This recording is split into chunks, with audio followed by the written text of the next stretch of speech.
बोझ। कविता अपने माता पिता की बहुत लाडली थी। 3 बड़े भाइयों की बहन थी। कोई भी चीज़ मांगने पर उसी वक्त सामने हाजिर हो जाती। पूरे घर में रौब था उसका। पूरे परिवार और नौकरों पर राजकुमारी की तरह हुक्म चलाती थी कविता। स्कूल में भी पूरा रौब था उसका। बड़े घर की लाडली जो थी वो। ऐसे ही उसने कॉलेज में दाखिला लिया। उसके टाट बाट बड़ी गाड़ी में आना जाना, हर दिन नया फैशन देखकर हर कोई उससे दोस्ती करना चाहता था। थोड़े ही दिन में उसके बहुत सारे दोस्त बन गए। पूरे कॉलेज में उसकी अपनी ही एक पहचान थी। इन दिनों उसके घर एक रिश्ता आया।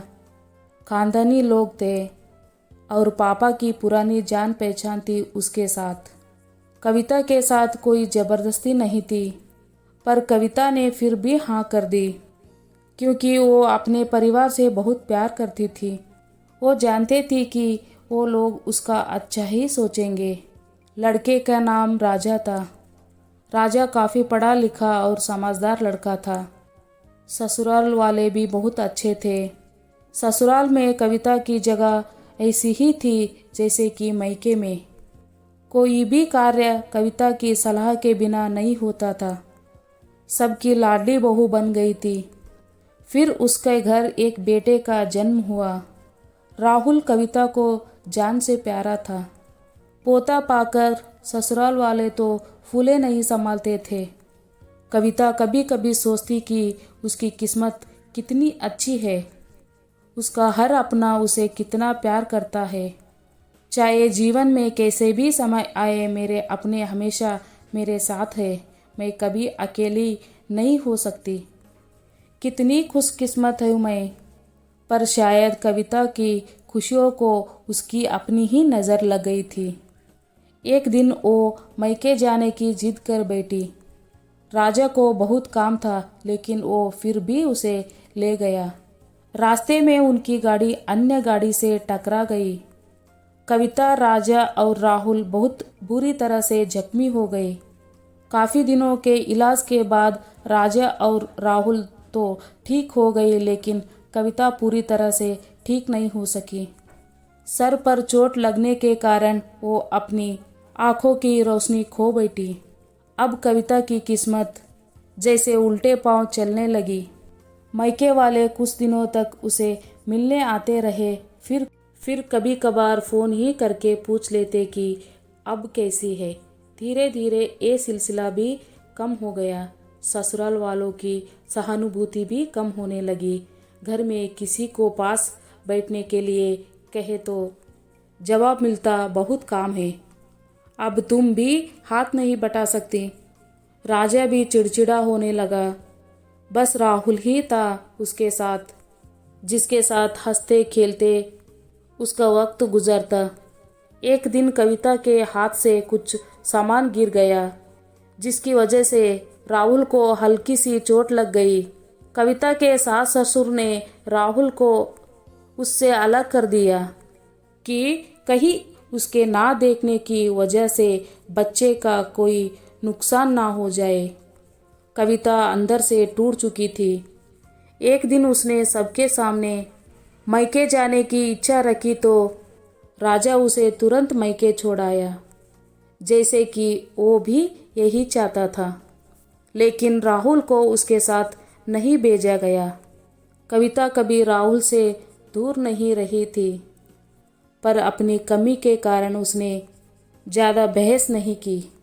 कविता को लगा कि वो 3-4 दिन वहाँ रहेगी तो थोड़ा हवा पानी बदल जाएगा, क्योंकि वो कितने दिन से कहीं भी बाहर नहीं गई थी।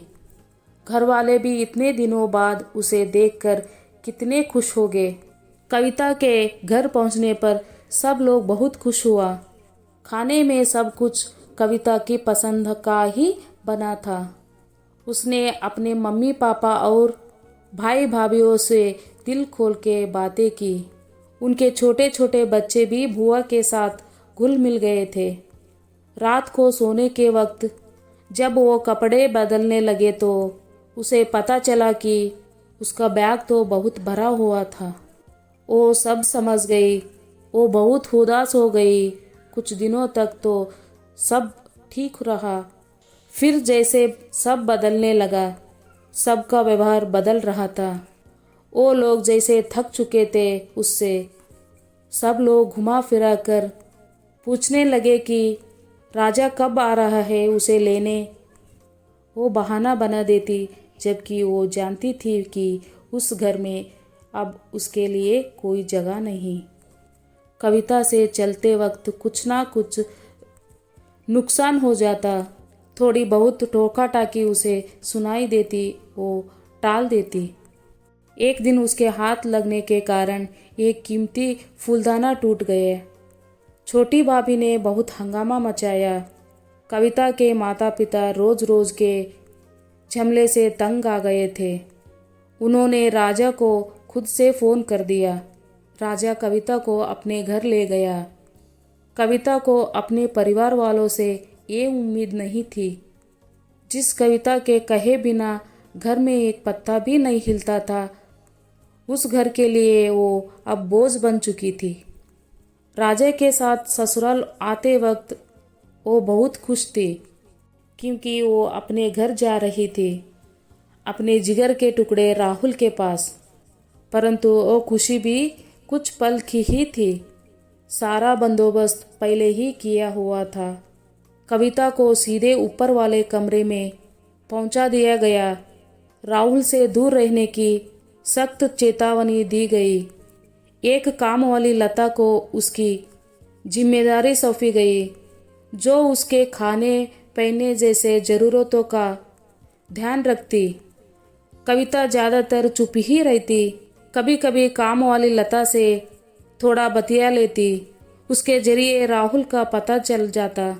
सबकी लाडली बेटी और बहू सबके लिए लाडली से बोझ बन चुकी थी।